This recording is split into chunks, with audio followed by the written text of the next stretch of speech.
90% ষ্টুডেণ্টে মনত ভাবে যে মই মেডিকেল পঢ়িম, মই ইঞ্জিনিয়াৰিং পঢ়িম। কিন্তু কি হয়, তেওঁলোকৰ মনৰ পৰা নহয়, এইটো ঘৰৰ প্ৰেছাৰত যে ছায়েন্স পঢ়াটো মেডিকেল হ'ব লাগিব বা ইঞ্জিনিয়াৰিং হ'ব লাগিব। কিন্তু ল'ৰাটো কোনো মেডিকেলৰ প্ৰতি ইণ্টাৰেষ্টেই নাই বা ইঞ্জিনিয়াৰিঙৰ প্ৰতি ইণ্টাৰেষ্টেই নাই। কিন্তু তেনেকুৱা অৱস্থাত কি হয়, ল'ৰাটোৱে গৈ পেলাই নীট পৰীক্ষা দিয়ে। নীট পৰীক্ষা দি পেলাই দেখিছে নীটৰ মিনিমাম মাৰ্কছটো সি কেৰি কৰিব পৰা নাই।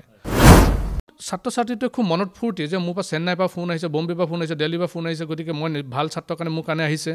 সেইবুলি ভাবি তেওঁলোকে কাউন্সেলিং কৰে বা তেওঁলোকক মটিভেট কৰে যে এই অৰ্গেনাইজেশ্যনটোত তোমালোকে এডমিশ্যন লোৱা। বহুত এনেকুৱা থাকে, এতিয়া মেডিকেল কলেজবিলাক প্ৰাইভেট কিছুমান খোলে, MCI কিছুমান ৰিকগনাইজ কণ্ডিশ্যন থাকে, সেইবিলাক ফুলফিল কৰিব নোৱাৰাৰ কিছুমান ক্ষেত্ৰত কি হৈ যায়, সেই ৰিকগনেশ্যনটো আধাতে কাটি দিয়ে, তেতিয়া ল'ৰা ছোৱালীবিলাকৰ ডিগ্ৰীটো বেকাৰ হৈ যায়। ইতিমধ্যে সমাপ্ত হৈছে মেট্ৰিক আৰু হাই ছেকেণ্ডেৰী পৰীক্ষা। এই পৰীক্ষা শেষ হোৱাৰ পাছতেই ছাত্ৰ ছাত্ৰীসকলক দেখা যায় বহু দুমোজাত পৰা যে তেওঁলোকে কি পঢ়িব, ক'ত এডমিশ্যন ল'ব। এই সকলোবোৰ সমস্যাৰ সমাধান লৈ আজি আমাৰ মাজত আছে LTK মহাবিদ্যালয়ৰ ৰাসায়ন বিজ্ঞানৰ মুৰব্বী অধ্যাপক দেৱজিৎ দত্ত ছাৰ। তেখেত বহু শিক্ষা প্ৰতিষ্ঠানৰ লগত জড়িত। আমি তেখেতৰ পৰা পোনে পোনে জানিবলৈ চেষ্টা কৰিম ইয়াৰ সমাধানৰ বিষয়ে। হয়, লখিমপুৰ তুলিলৈ পোনপ্ৰথমে আপোনাক স্বাগতম জনাইছোঁ। কি ক'ব বিচাৰিব, যিহেতু এতিয়া মেট্ৰিক হাই ছেকেণ্ডেৰীৰ পৰীক্ষা সমাপ্ত হৈছে আৰু এতিয়া দেখা গৈছে যে ছাত্ৰ ছাত্ৰীসকলে বহুত দুমোজাত পৰা দেখা যায়, কি পঢ়িম কি নপঢ়িম এনেকুৱাত বহুত দুমোজাত পৰা দেখা যায়। তেওঁলোকক কি ক'ব বিচাৰিব আপুনি? এতিয়া আমি অভিভাৱকসকলে কিছুমান ক্ষেত্ৰত আমি খুব সচেতন হ'ব লাগে, কিয়নো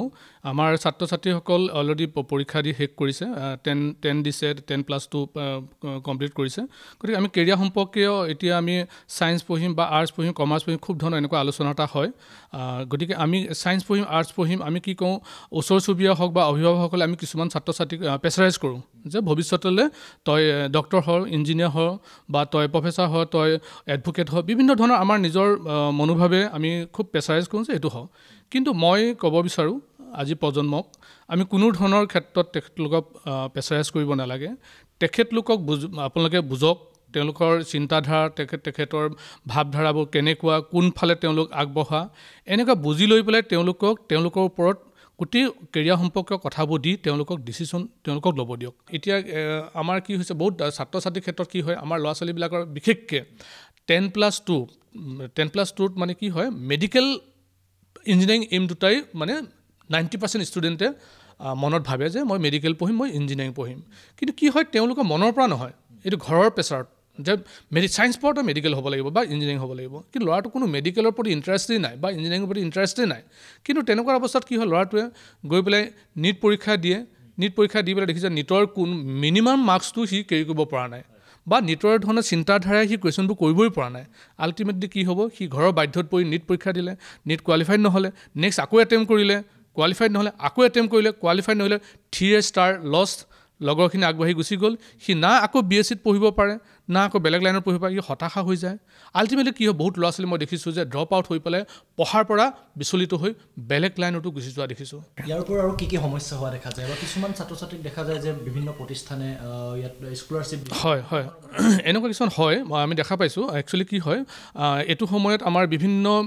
শিক্ষা প্ৰতিষ্ঠানবিলাকৰ পৰা কিছুমান আমাৰ ডাটাবিলাক, মানে ছাত্ৰ ছাত্ৰীসকলৰ যোনবিলাক ডাটা থাকে, তেওঁলোকে ফৰ্ম ফিল আপ কৰে। হাই ছেকেণ্ডেৰী পৰীক্ষা দিয়া ছাত্ৰ ছাত্ৰীসকলৰ এতিয়া নীট এটা পৰীক্ষা হৈ গৈছে, মেইনছটো JEE মেইনছ হৈ গৈছে আৰু নীটৰ কাৰণেও এপ্লাই কৰিছে, বিভিন্ন ধৰণৰ পৰীক্ষা ফৰ্ম ফিল আপ কৰিছে। কিন্তু কিছুমান কি কয়, থাৰ্ড পাৰ্টি এজেঞ্চিয়ে এই ফৰ্ম ফিল আপ কৰোঁতে যোনবিলাক তেওঁলোকৰ ডাটা, যিবিলাক ফোন নাম্বাৰ, কণ্টেক্ট নাম্বাৰবিলাক তেওঁলোকে কি কৰে, সংগ্ৰহ কৰি কিছুমান ইনষ্টিটিউটক, প্ৰাইভেট অৰ্গেনাইজেশ্যন ইনষ্টিটিউটক, ইঞ্জিনিয়াৰিং কলেজ বা মেডিকেল কলেজত তেওঁলোকে বহুত লাখ টকাত এইটো চেল কৰে। তেতিয়া কি হয়, তেওঁলোকে সেইবিলাক ফোন নাম্বাৰবিলাকত কি কয়, সিহঁতি কল কৰায়, সিহঁতি মানে কল চেণ্টাৰৰ পৰা কল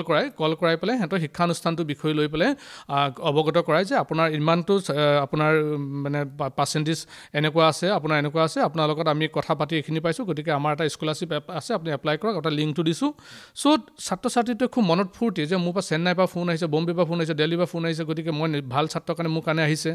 সেইবুলি ভাবি তেওঁলোকে কাউন্সেলিং কৰে বা তেওঁলোকক মটিভেট কৰে যে এই অৰ্গেনাইজেশ্যনটোত তোমালোকে এডমিশ্যন লোৱা। কিন্তু আমাৰ সৰ্বসাধাৰণ অভিভাৱক, যোনবিলাক অভিভাৱক সিমান মানে এইবিলাকৰ ক্ষেত্ৰত সিমান নলেজ নাই, তেওঁলোকে কি হয়, মনৰ পৰা ল'ৰাটো মইতো পঢ়াব লাগিছিলে, কাকনো সুধিম, কি কৰিম। চ' সেই মানুহজনৰ লগতে ফোনত কথা পাতি এডমিশ্যনটো দিয়াই দিয়ে। দিয়াৰ পিছত কি হয় বহুত এনেকুৱা থাকে এতিয়া মেডিকেল কলেজবিলাক প্ৰাইভেট কিছুমান খোলে MCI কিছুমান ৰিকগনাইজ মানে কণ্ডিশ্যন থাকে সেইবিলাক ফুলফিল কৰিব নোৱাৰাৰ কিছুমান ক্ষেত্ৰত কি হৈ যায় সেই ৰিকগনেশ্যনটো আধাতে কাটি দিয়ে তেতিয়া ল'ৰা ছোৱালীবিলাকৰ ডিগ্ৰীটো বেকাৰ হৈ যায় বা ইঞ্জিনিয়াৰিং কলেজ বহুতবিলাক আছে তেওঁলোকৰ নৰ্মছবিলাক ফুল নকৰে বা পঢ়ি থকা অৱস্থাতে মানে ৰিকগনেশ্যনটো কাটি দিয়ে তেতিয়া ই আমাৰ দুখীয়া ছাত্ৰ ছাত্ৰীসকল বা যিবিলাক অভিভাৱক একদম নাজানে তেওঁলোকে বিমোৰত পৰিবলগীয়া হয় আৰু ল'ৰাটোৰ ডিগ্ৰীটোও নাপায় লাষ্টত গৈ পেলাই ঘৰখনৰ এটা বৰ হাহাকাৰ সৃষ্টি হয় গতিকে মই ভাবোঁ এইটো সময়ত খুব সুস্থভাৱে চিন্তা কৰি ক'ত এডমিশ্যন ল'ব লাগিব কি কৰিব লাগিব অভিজ্ঞজনৰ লগত আলোচনা কৰি এটা খুব সুন্দৰ মানে ডিচিশ্যন লৈ পেলাই এডমিশ্যনটো লোৱাৰ ক্ষেত্ৰত আগবাঢ়ি যাব লাগে আমাৰ এতিয়া কি হয় নীট পৰীক্ষা দিবলৈ হ'লে হয় তেওঁলোকক আমি নীট সম্পৰ্কীয় জ্ঞানবোৰ দিব লাগিব দি পেলাই তেওঁলোকে চুজ কৰক যে তুমি নীট পৰীক্ষা দিবলৈ হ'লে তোমাৰ যিকেইটা ছাবজেক্ট লাগিব ফিজিক্স কেমেষ্ট্ৰি বায়'লজি লাগিব বা JEE হ'বলৈ ফিজিক্স কেমেষ্ট্ৰি মেথছ লাগিব গতিকে আমি এইখিনি কেনেকৈ পঢ়িব লাগিব বা কেনেকুৱা ধৰণৰ পৰীক্ষাত আমি দিব লাগিব সেইখিনি জানি পেলাই আমি প্ৰিপেৰেশ্যন কৰি পেলাই যাব লাগিব সেই জ্ঞানখিনি আমি সিহঁতক দিয়াৰ পিছত তেওঁলোকে কি হয় নিজৰ ট্ৰেকটোত গৈ পেলাই ছাকচেছ হ'ব পাৰে গতিকে আমি এতিয়া কি হয় ল'ৰা ছোৱালীবিলাকক আমি এনেকুৱা এটা ভাৱ হয় এতিয়া মোৰ কালি এগৰাকী ছাত্ৰীয়ে মোক ফোন কৰিছে কিন্তু ভাল সভান্ত ঘৰৰ বাপেক মানে ভাল শিক্ষিত মই পৰিচয় দিব পৰা নাই মোক ফোন কৰিলে ছাৰ একচুৱেলি নীট পৰীক্ষাটোত কি আহে কিন্তু ছাৰ মই নীট দিম হয় নীট যদি নাপাওঁ মই BSCত কি পঢ়ে